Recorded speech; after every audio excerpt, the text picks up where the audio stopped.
बिस्मिल्लाहिर्रहमानिर्रहीम। अस्सलाम वालेकुम व्यूअर्स, कैसे हैं आप सब लोग। आज हम बना रहे हैं बहुत ही मज़ेदार तोरी की सब्ज़ी और ये बनाना बहुत आसान है। इसे मैं अपने तरीके से आपको बनाना बताऊंगी।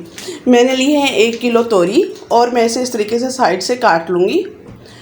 कुछ लोग इसे ऊपर से छुरी की मदद के साथ इस तरीके से छीलते हैं। इसमें क्या होता है कि इसकी जो स्किन है मोटी वाली वो रह जाती है, जिससे सालन में ये कच्ची रहती है तोरी। मैं इसे बिल्कुल बारीक लेयर के साथ ऊपर से इसकी एक उतार दूंगी लेयर, यहाँ तक कि सफ़ेद वाइट तोरी नज़र आना शुरू हो जाए।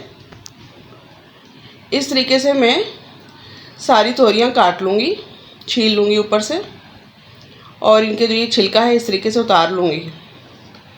ये बहुत ही मज़े की बनती है। मैं इसमें प्याज शामिल नहीं करूँगी, सिर्फ टमाटर का जायका आएगा इसके साथ, तोरी के साथ, जो कि बहुत ही अच्छा लगेगा। ना खट्टा होगा और ना ही मीठा। इस तरीके से सारी तोरियां काट लेने के बाद मैं इनकी बारीक कटिंग करूंगी। इनको मैंने बहुत ज़्यादा मोटा मोटा नहीं काटना, छुरी की मदद से मैं इसको बारीक बारीक काटूंगी। ये देखिए, इस तरीके से काटने के बाद बारीक बारीक मैं इसे शामिल कर दूंगी एक पैन में, वेसल्स में, और मैं इसमें शामिल करूंगी कुछ मसाले, जिसमें है 2 बड़े अदद टमाटर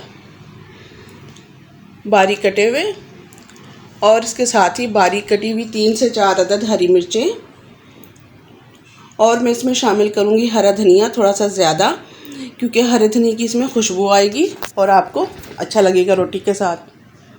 हाफ बंच मैंने इसमें शामिल किया है बारीक कटा हुआ धनिया।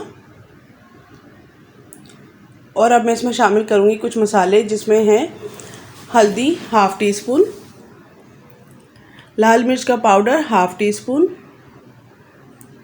हरा धनिया कुटा हुआ हाफ़ टी स्पून। इसके साथ ही मैं इसमें नमक शामिल करूंगी हाफ़ टी स्पून, और 1 चम्मच मैं शामिल करूंगी इसमें तेल, कुकिंग ऑयल। कुकिंग ऑयल आप कोई सा भी इस्तेमाल कर सकते हैं। इसके बाद मैं इसे अच्छे तरीके से मिक्स करूंगी और मीडियम आंच पे, और उसके बाद स्लो आंच पे मैं इसे 25 से 30 मिनट पकने दूंगी। और ये देखिए, पानी इसका सारा खुश्क हो गया और इसकी भुनाई होने के बाद इसकी शक्ल कुछ इस तरीके से है। आप इसे रोटी के साथ एंजॉय कीजिएगा और मुझे दुआओं में याद रखिएगा। अपना ख्याल रखिएगा। Bye bye.